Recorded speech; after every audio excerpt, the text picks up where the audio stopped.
Pemirsa, jawaban tiga calon presiden dalam debat ketiga Capres 2024 tidak konsisten dengan visi misi yang mereka sampaikan.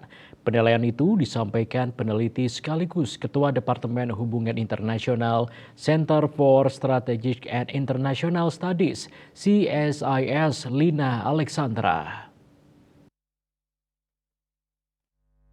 Dalam penyampaian visi misi terkait hubungan internasional, Capres nomor urut 1 Anies Baswedan menekankan pentingnya Indonesia hadir menjadi penentu arah perdamaian dan kemakmuran bagi seluruh bangsa serta menjadikan budaya, kesenian, dan ekonomi sebagai kekuatan bangsa yang mewarnai kancah internasional.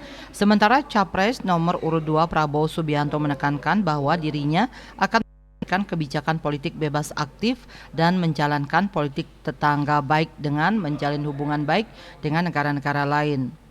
Sedangkan Capres nomor urut 3 Ganjar Pranowo menekankan pentingnya meredefinisi politik bebas aktif yang selaras kondisi kekinian guna menyesuaikan dengan kepentingan bangsa.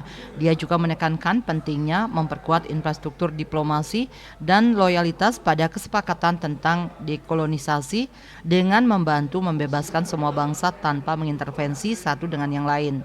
Menurut Lina, visi misi ketiga Capres cukup baik. Sayangnya visi misi tersebut tidak diperjelas dengan strategi atau kebijakan yang kemungkinan bisa diambil untuk mewujudkan visi misi tersebut.